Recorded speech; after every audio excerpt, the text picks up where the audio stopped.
Hello, beautiful humans, and welcome to the Mental Wellness Wake Up Show, a weekly podcast where growth minded, creative people come to learn best practices from both spirituality and psychology that create lasting well being.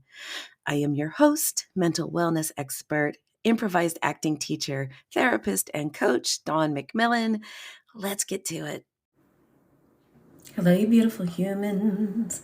Hello, you beautiful humans. Thank you so much for coming back. Thank you for lending me your ears, giving me your time, sharing this moment. All we have is the present moment.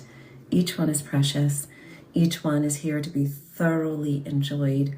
Thank you for sharing some of your private, personal, precious moments with me.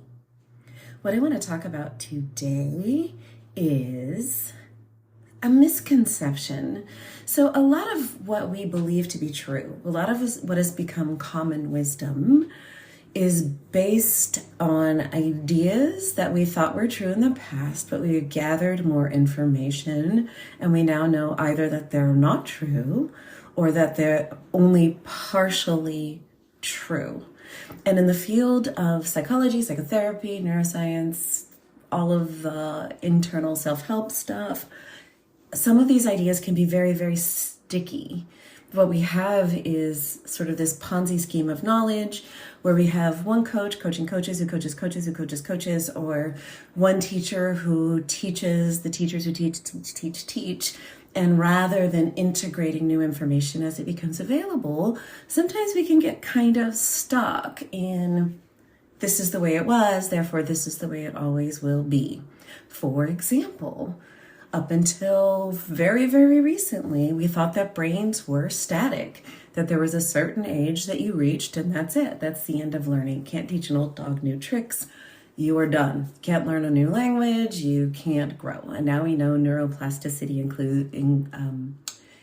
what's the word I'm looking for? Continues throughout the lifespan. So the good news is that we are all ready to learn and grow and change. So here is where I would like to present to you a potential idea to refine. So what is an idea? That venting is a helpful coping mechanism. So what do I mean by venting? You get disturbed about something and you unload all of your feelings, all of your thoughts and ideas and upset to another person. So it can have its place, but it also has a downside. And in any number of ways, those downsides can outweigh the benefits.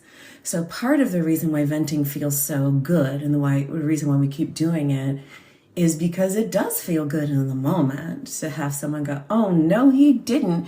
And ooh, right? And then because we're splitting our distress in half, or possibly even what people now call trauma dumping onto someone else, we feel good at the end of it. But does it last? Is it effective? And does it do what you want it to do in the long term? So what are some of the downsides to venting? Let's talk about reinforcement of negative patterns. So by repeatedly venting about our problems, we may inadvertently reinforce the negative thought patterns. And then we just keep perpetuating a cycle of dissatisfaction and making it less possible to cultivate a more healthful, possibly more positive mindset. So what that tends to do is the more you vent, the more you need to vent. You begin to have, it's like putting Miracle Grow on your negativity bias. You vent about your boss, you get reinforcement about venting about your boss. Then you do it again, and then you do it again, and then you do it again. And now you are priming your whole nervous system to pay attention to things about which to vent. You get that short-term burst of relief from exploding and then feeling better, and then it just keeps reinforcing that negative pattern. And part of how that works is because we feel better in the short term, we rarely address the source of the distress. Well, the source of the distress is always an interpretation of reality, but there's also sometimes things to change in reality. But if I get all of my relief from my bad day with my boss by coming home to my significant other and unloading onto them, or going to my therapist's office weekly and unloading onto them, I may never actually get to the part where I change anything. Yeah. So problem number 1 is the potential to reinforce negative patterns. Problem number 2 is venting can strain our interpersonal connections. We can begin to exhaust the people in our lives. Harsh truth, right? Like they get tired of hearing it, or they get tired of not holding space. That's a very different thing. They get tired of necessarily being your emotional garbage can. I know that sounds harsh, but if we are coming to the people in our world and just venting to them repeatedly on a regular basis, we can create some emotional exhaustion in them, and they might get kind of compassion fatigue. They can start to lose empathy, particularly if we keep going to the same people over and over and over and over and over and over and over and over again, venting about the same problem. You know what I'm saying, right? If you've been on the receiving end of that, year after year after year after year, you have that one friend who keeps complaining to you about the same thing, venting to you about the same thing.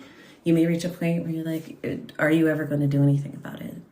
And it's not to be cruel or to lack compassion, but sometimes when we vent repeatedly and impassionately, with passion, we can wear other people out.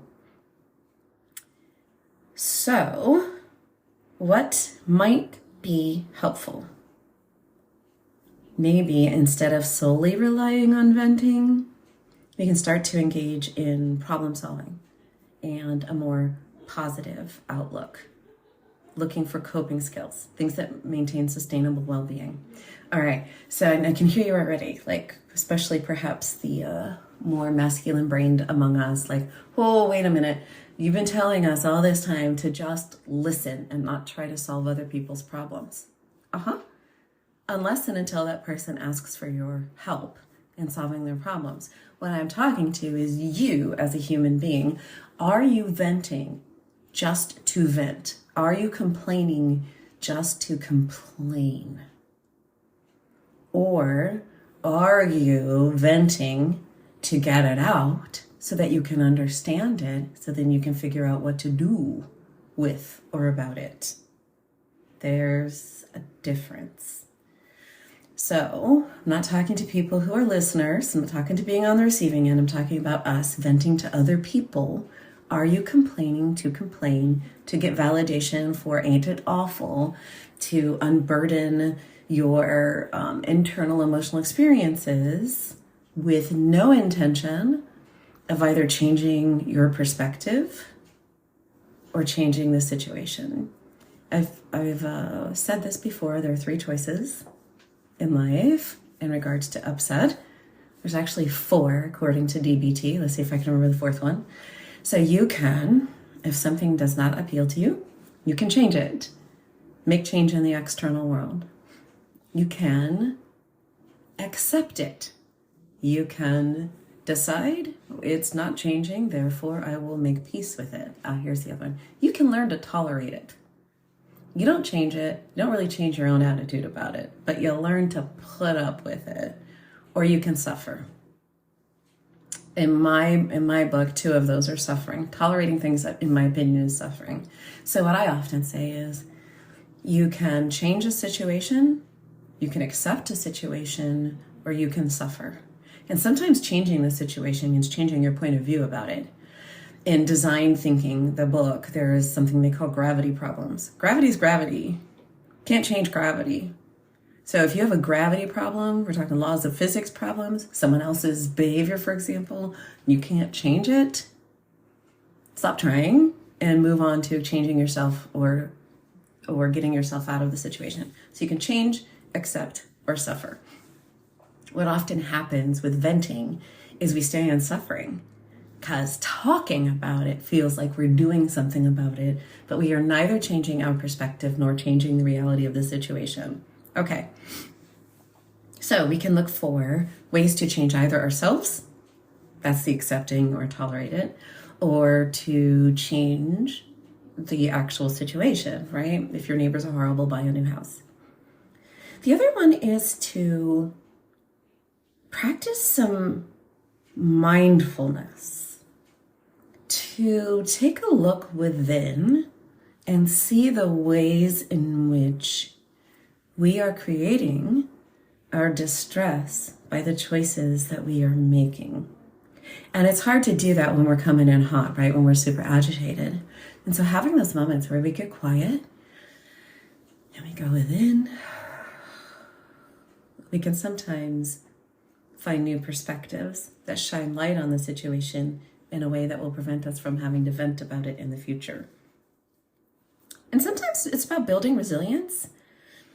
Resilience can be very, very helpful in those situations that either aren't changeable or aren't changeable now. Like it may be the case that your job is really not great for you, but the health insurance benefits are, and so you are going to keep it for a while in order to get those health insurance benefits, but you don't love it, for example. Being resilient about how to tolerate the slings and arrows of that particular situation can be the way to adapt to the situation that makes it less suffering.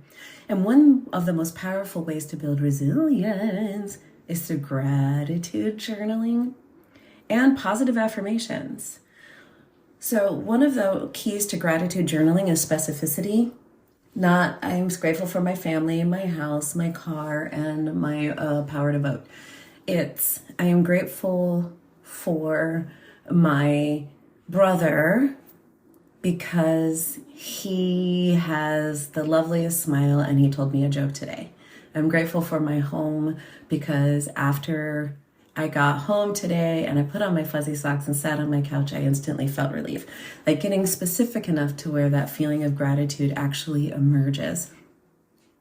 And then with positive affirmations, a lot of times the reason why people say affirmations don't work is because we yeah, but them.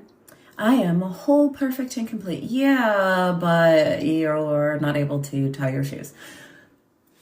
The way to get around that is to use process affirmations. The Emil Coué classic, every day and every way I'm getting better and better and better. It's a process, getting better.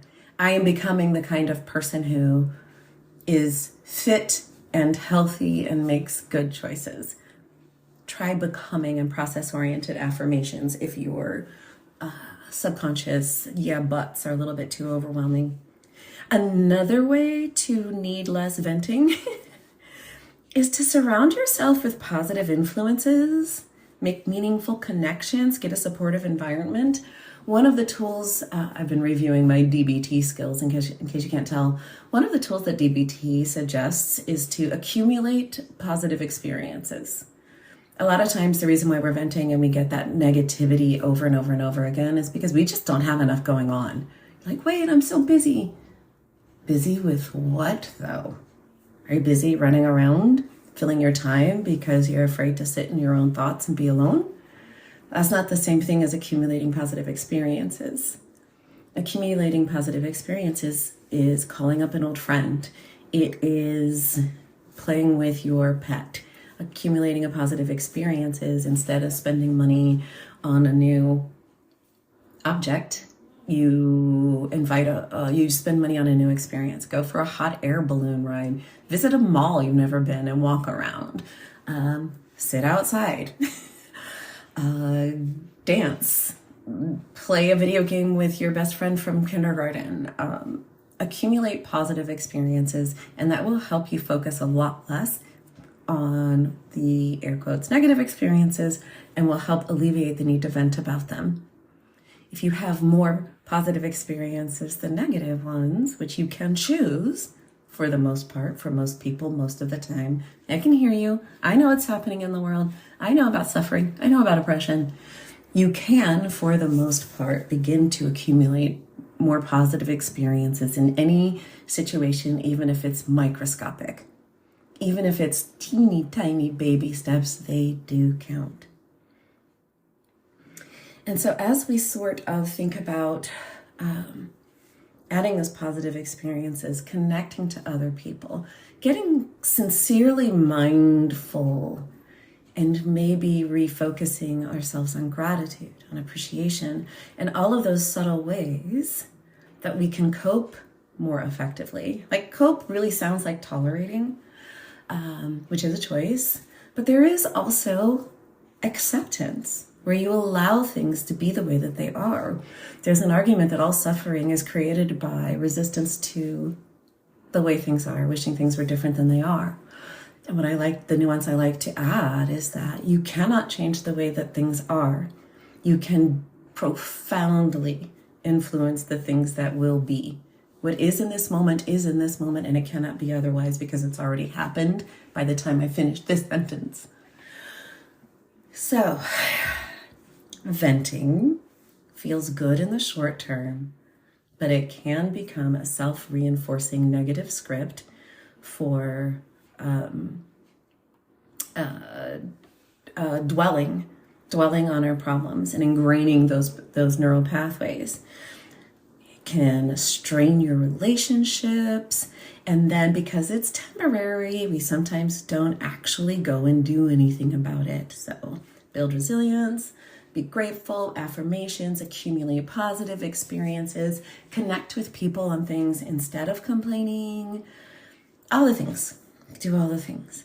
So, for your long-term well-being, I invite you to remember this in any given moment and any given time. You, my beautiful, beautiful being, are whole, are perfect, are complete.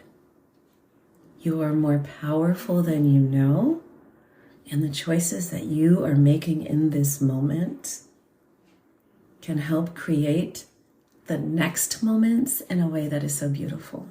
So use your power for good. All right. Until next time.